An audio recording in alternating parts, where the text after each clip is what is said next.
Previously on Last Stop. What's wrong with my dad? Jesus! You've stolen my body! We're both in exactly the same situation. There's got to be some cause, some connection between the two of us. You've swapped brains? Yeah. Okay. It'll look too suspicious if I'm alone with Molly. On Monday, we're going to have to cover for each other. I'm going to have to pretend to be you, and you're going to have to pretend to be me.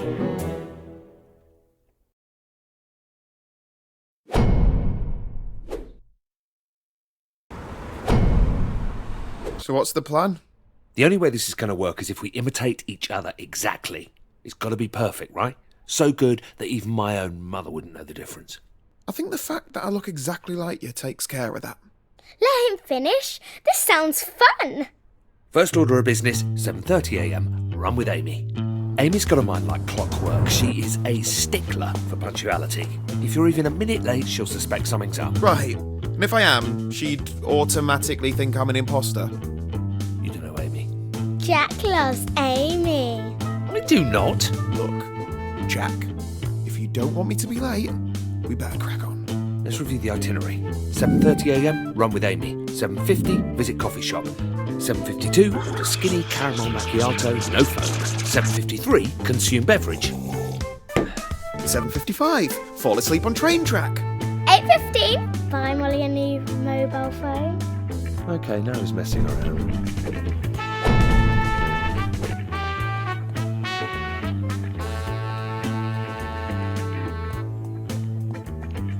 So I meet Amy. First, you'll have to put her completely at ease. She's a bit of a detective or something, so don't be all nervous, all right? She can smell fear.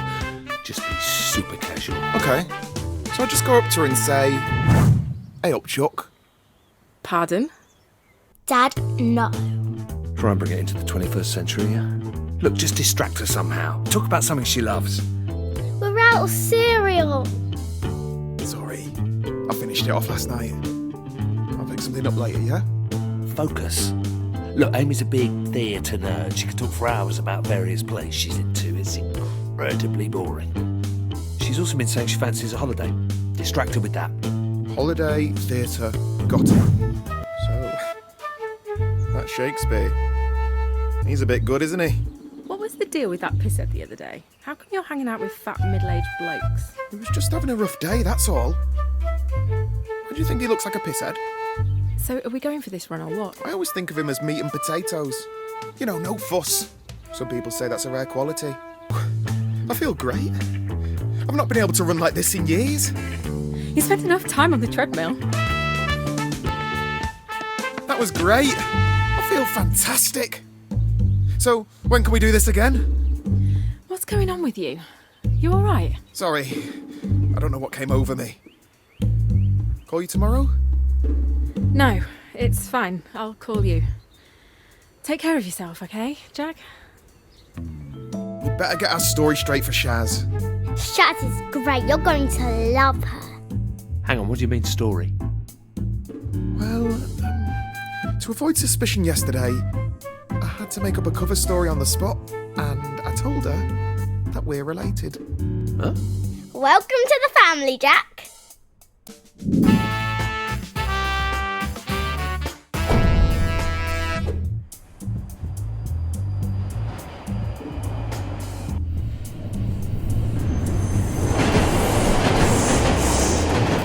It's you. I was just talking to John about his mysterious cousin. All right, cuz. You know, I don't tell you this nearly enough, but you are definitely the handsome one in the family. That's unlike you, John, to give out compliments like that. It's just not your usual style. So, now your family secret's out, I'm dying to know more. What was it like growing up with John as your cousin? Can't complain. You know, John, a total gent. Always has been. That's kind of you to say, Jack. I would only add that it was made easier by you being such a kind, considerate, patient, intelligent, handsome young man. So how long's Jack in town for? Oh, not long. For the foreseeable. Just a few days, really. He's only joking. I'm actually not. Sounds like you both need to get your stories straight. Where were you before you came to London, Jack? Nowhere that interesting, really. He was in Cambodia. Wow, Cambodia. Yeah, he was working for the UN. You know, peacekeeping, noble stuff. Not that glamorous, really. Mainly just cleaning toilets and making coffee. He's done well for himself. Now he runs this high-tech startup you see selling solar-powered submarines to the super rich. Yeah, I almost can't believe it's true. Well, that all sounds fascinating. I hope life isn't too slow-paced for you while you slum it with us.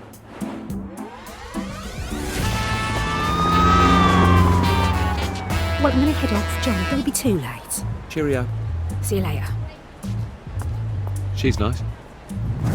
Submarines. Too much?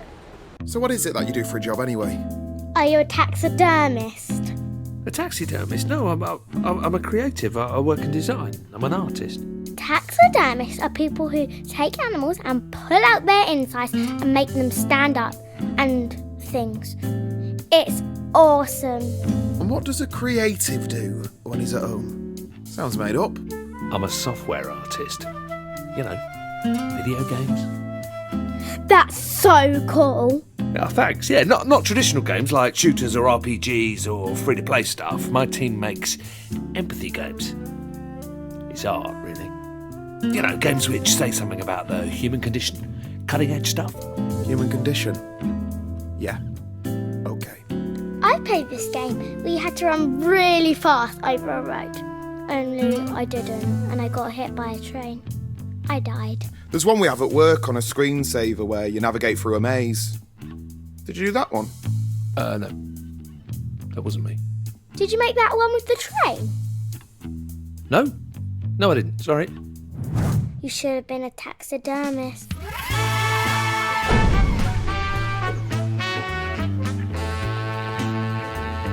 So where do you work? Superfab. It's not far from your office, actually. Are you having me on? Is this your real job? Those games aren't going to make themselves, John. Dad, can you put me in one of Jack's video games? I struggle enough with the oven timer. I don't think this is going to work. Don't sweat it. I'll walk you through it. Think of me as a master puppeteer and you my obedient marionette. Don't forget, I need to be taken to school at some point. Yeah. Now, first you need to find my desk. You can't miss it. It's the one with the robot doing the sick dab. Sneak past Sonia, the receptionist. Avoid any awkward questions. She's a bit dippy, so you shouldn't have any problems there. She didn't sound that dippy on the phone. You're mean, Jack.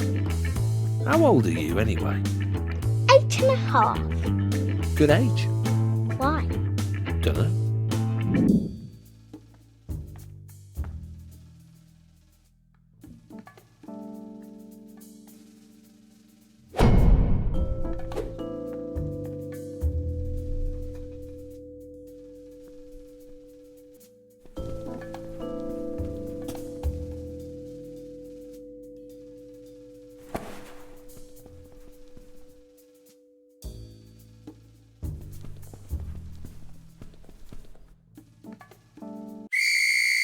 You look well rested.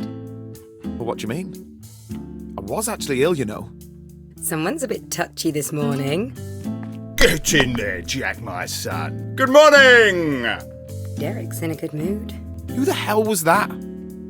What? Jack, you sure you're not still feeling ill? I work with him, don't I? Yeah, he's your boss. Hey, you never told me how your holiday was. Oh yeah, it was fun. Turned into a bit of a piss-up with the lads though, to be honest. While trekking in Nepal. Okay, well, I've got to run. Keep on keeping on. Bye. So, what do I do when I get there? It's Monday. That means sprint planning. You're going to coordinate with your team on their tasks for the week. Dad's no good with stuff like that. Can't they just sort themselves out? It's simple, trust me. Jonah's working on modelling the last of the cream cakes for Mrs. Clapton's tea shop. Letitia's putting the finishing touches to the AI for the retirement home scene with the shell-shock veteran. Tobias is writing up the design for the interactive funeral procession. And Maya is midway through implementing rumble support. I don't understand. None of this sounds fun at all. Your game sounds bad, Jack. It's about embodying the experience of someone who's witnessed death and is coming to terms with their own mortality. It's poetic. It'll make you cry. Jonah cakes, Letitia's shell shock, Tobias funerals, Maya rumble. See? You're a natural.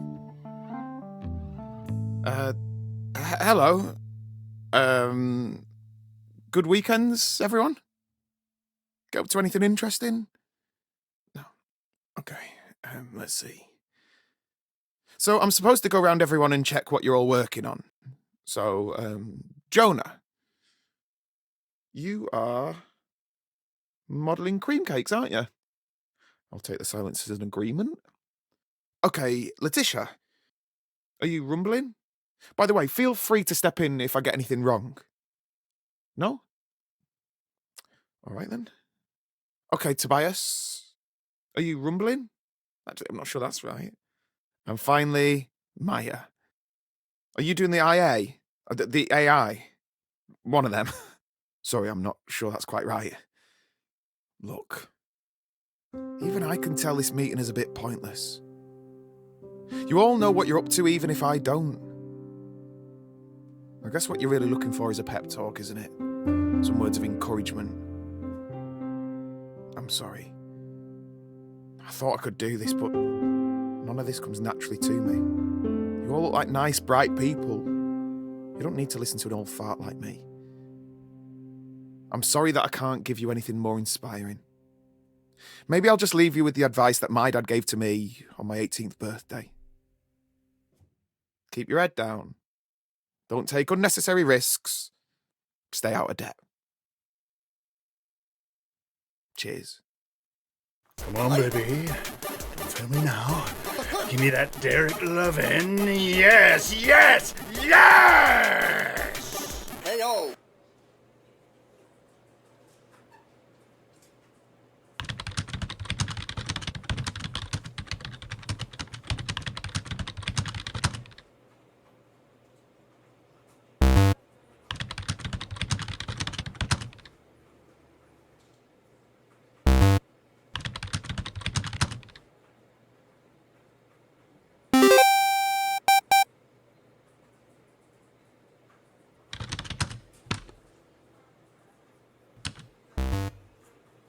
This is ridiculous.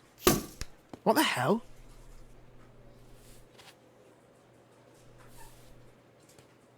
Headshot. Come on, Jack. Let's have our catch up. Okay.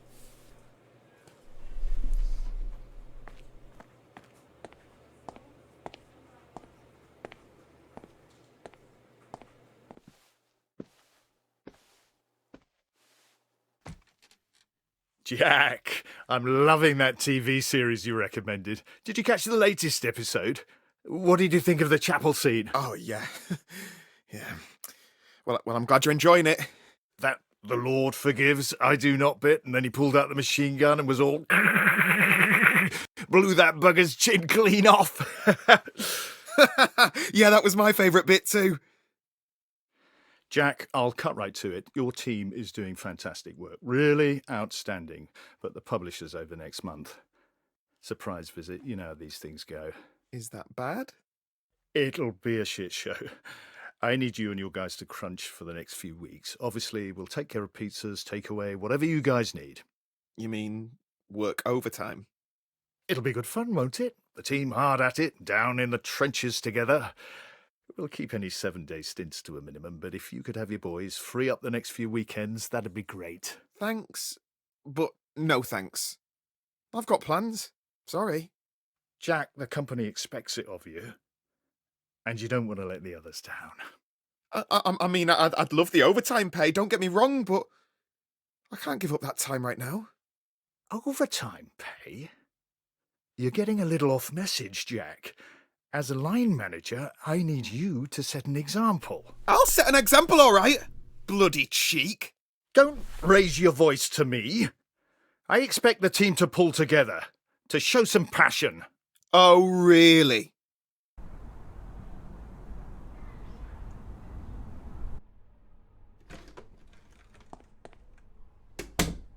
Hey, Dad!